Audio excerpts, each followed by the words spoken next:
Your mix bus or master track or stereo output, whatever you want to call it, is the most important part of your entire mix. Everything runs together into this one place, and by doing a little bit of processing there at the start of your mix, you're going to save a bunch of time mixing, you're going to get a mix that feels more glued together, more cohesive, and you're going to probably get better, more natural sounding results because you're doing less on individual tracks and more on the entire mix as a whole. So it will breathe and feel more cohesive compared to just a bunch of little moves on only individual tracks. So saves you time, makes it feel more cohesive and professional, and is just easier. So I think those are three things we can all agree that we want. So what I want to do in today's video is share my mix bus, my master track processing that I do on just about every mix and have done for several years, the order that the plugins are in and why, because that's really key. Let's go and jump into it, and let's start by just listening to what this sounds like off and on, and you can hear how much of an impact just this master track processing has on the entire mix. Kiss my neck, I fall apart again. Light me up and now we start again. Oh,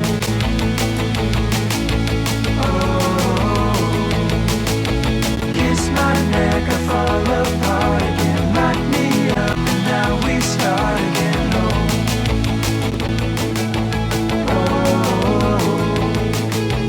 Kiss my neck, I fall apart again. Light me up and now we start again.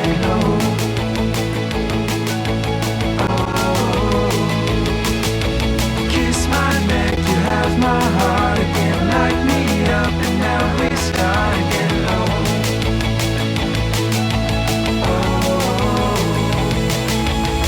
It's subtle, but it's also kind of like going from a demo to an actual record, right? Okay, let's go and break this down. There's three sections here. The first is preamp emulation. The second is the main processing, and then the third is saturation. So we're actually going to start with the main processing, number 2. This is something that I've gone in-depth in this channel. I'll link to a video above here where I really explain how to do this. And I have a guide that goes through my entire mixing process. This is the second step in my mixing process. I'll link to it down below. It's completely free. I highly recommend you pick it up. But let's go ahead and jump in and look at the main processing. So our main processing is the channel EQ and compressor. Now you could use any EQ here. I've used a tube EQ before. In this case, and in a lot of mixes, I just grab the channel EQ. I'm just doing a little bit of tonal shaping. Typically, this is a low end boost and a high end boost, maybe a little bit of a mid-range cut. This is sometimes called a smiley face EQ because it looks kind of like a smiley face, a little bit of a Joker smiley face. Anyway, so one key point here is that you want to do fairly few moves and you want to do very, very subtle moves. So find areas that sound good to you and then scale them back to something reasonable. So in this case, I'm doing about a 2 decibel boost from around 120 hertz and below. I'm doing a little bit of a cut in the low mid range just to cut a little bit of mud around 1.5 decibels, and then about a 2 decibel boost from about 2000 hertz on up. Again, just about 2 decibels. So very, very subtle. And then I'm balancing the output gain here to turn it down just a little bit so I'm not accidentally just making the mix louder and tricking my ears into thinking I like it better just because it's a little bit louder. Let's listen to this mix with just this EQ off and then on. So on to start, then off. A little bit duller. It's subtle, but it's just a little bit more polished. Especially with the mix bus, it's subtle moves that are going to add up to something really, really awesome. Okay, so that's my EQ. The compressor that I like to use is any sort of vintage VCA, so any sort of SSL style compression. Over the years, I've actually really come to love the Logic stock compressor. And I like to set my attack time around 30 milliseconds, my release time between 100 and 200 milliseconds on most songs, and then auto gain off, and then a ratio in most songs around 3:1. Sometimes I'll go a little bit lighter if it needs to be a little more subtle. If it's more aggressive, sometimes I might go up to 4, maybe even a 5:1, but typically it's around a 3:1. And then I just bring my threshold down until I'm getting, up to 5 decibels in the chorus, but that's more for rock songs. Typically I'm just tickling the meter a little bit. Where were you when I was stuck in the basement, looking for my own replacement? And then I really like to use the soft distortion that's built into this plugin. It's just emulating a little bit of saturation. But one key note about that is that you have to balance the output gain because it adds a little bit of volume, which drives me crazy. So without just these two plugins, check out the master track. This is off. Where were you when I was all distractions? Back on. So bored, it was all abstractions. It's not you thought I was Back getting off. control. A little flat. It's not you thought I was getting more polished, a little more balanced, a little more lively. Thought I was getting the swing. My defense is up. Now, real quick before we move on, if this video has been helpful so far, could you be sure to like it? It makes a huge difference in terms of YouTube knowing to show it to other people, and I'm just trying to help as many people as possible. And if you really don't like it, I love to say this, be sure to hit that dislike button twice. Okay, let's go and move on to the next one, which is actually the first plugin, which is our preamp emulation. Now, this is something I'm stealing from Mark Daniel Nelson. He's a massive mix engineer, much more talented and famous than I am. And when he mixes, he uses a hybrid system, so he has some outboard gear and some like software plugins that he's mixing through. And one piece that he has in his studio is an API EQ, a stereo API EQ that he runs his entire mix through. But he's not doing any EQ on it. He's just using the circuitry in it to add some color. And he mentioned in a video that I was watching that he actually emulates that when he's mixing all in the box just with some API style plugins. And I realized, well, I have some of those plugins, but Logic has some built-in graphic EQ API style plugins. I wonder what if those would do the same kind of thing, and lo and behold, they kind of do. So let's jump in and check that out. Okay, now everything in this video, you definitely need good headphones or speakers to listen on to be able to pick up on these differences. You're probably not going to hear them on an iPhone speaker or a laptop speaker, but this one, that's particularly true. So here we're using the graphic EQ plugin, and I've set it in dual mono mode. So you choose that here. Instead of stereo, I'm using dual mono, and the reason is because I'm trying to emulate having two separate circuits. So I have a distinct left and a right side. There's nothing different on these. I'm just trying to have a little bit of variation in terms of how the audio is going to be processed because it's reading it as two distinct plugins. This is not make or break if you're working in GarageBand or any other DAW that doesn't have dual mono for some reason. I wouldn't worry too much about this. But basically all we're doing here is taking advantage of this little bit of drive function. And I didn't tweak it at all. I just turned the output gain down just a little bit, so I'm not adding any volume with this.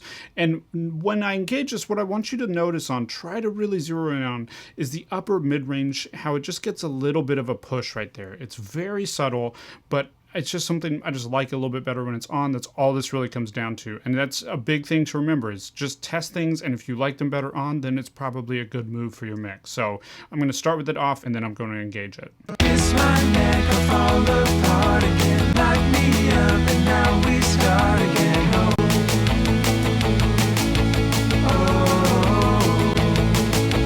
kiss my neck, I fall apart again. Light me up, and now we start again.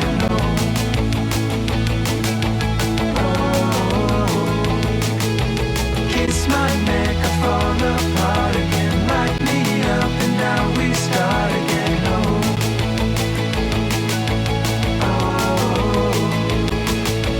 Kiss my neck, you have my heart again. Light me up, and now we start again.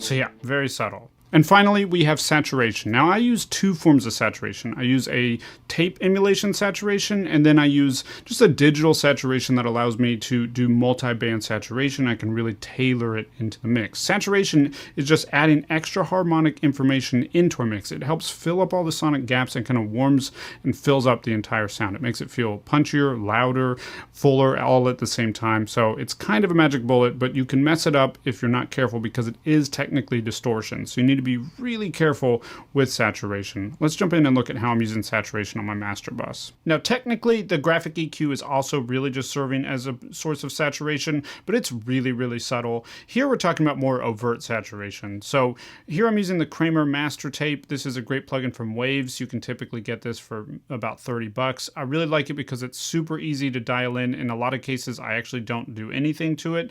All I really have to adjust, if I adjust anything, is this input, which is linked to the output. So it doesn't add or take away any volume. And I'm just looking for this to be kicking around right around the 0 point. It can be in the red some, but you don't want it to just be pinned the entire time. You're probably adding a little too much distortion. So check out what this is doing when I engage it.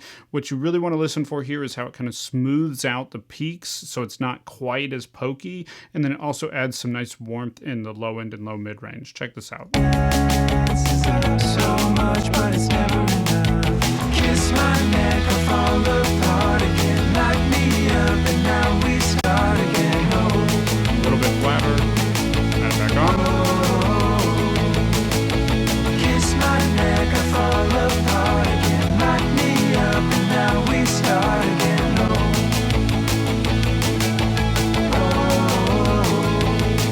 And as you can see, I'm in this red, but I'm just not pinned, right? That's totally fine with me. And in most points of the song, it's really a little bit lower, right? Okay, let's go ahead and look at Vitamin. This is my final plugin, and I've been using this for years. What I like about this is that it's saturation, but I just dial it up with little faders at individual bands. So you can solo a band. I can listen to what just this band sounds like. So I'm using this kind of like an EQ to shape my tone a little bit more, but it's really just dialing in a little bit of saturation, which is enhanced harmonics around these different frequency points. So this one here, let's go back to that chorus. And I'm doing a fair amount of tonal shaping here. So this will be a little less subtle than the Kramer tape. Check this out. Kiss my neck, I fall apart again. Light me up and now we start again.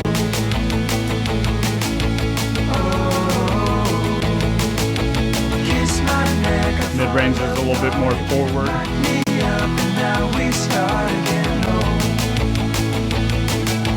A little bit more in the sub-range as well. Kiss my neck, I Let's go ahead and take both of these off and then re-engage them, and notice how much it just kind of smooths out the mix and makes it feel more finished. fall apart again. Light me up and now we start again.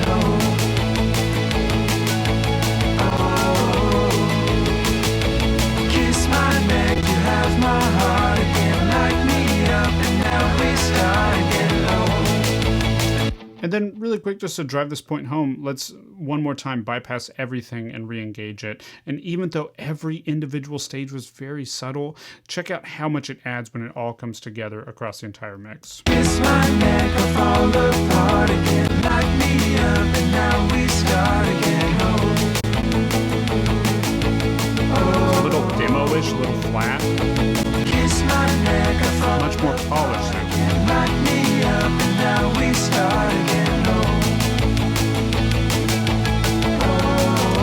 Final note about this is that I like to do this before I start doing a lot of mixing throughout the track. So this is the first thing I do after I set my individual volumes. I then do my master track processing, and then I mix into it throughout the entire mixing process. Okay, I hope that was helpful. If you don't already have it, be sure to grab my 6-step checklist to a pro mix. If you're not getting mixes that you're happy with, it's probably more because of the process that you're following, that you're missing something. So I put together a guide that just goes through the 6 steps that all professional mixes have and how you can do them completely free. There's a link down in the description below where you can pick it up, so be sure to grab it if you don't already have it.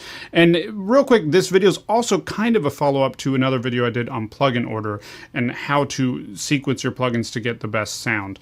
I'll link to that video above here if you want to check that out. I think it's very related to this video. I think you'd probably like it. Before you go, I'd love to hear from you. What do you put on your mix bus? Let me know in the comments below. If this video was helpful, be sure to like, comment, subscribe, and I'll see you next week with another video. One thing at a time.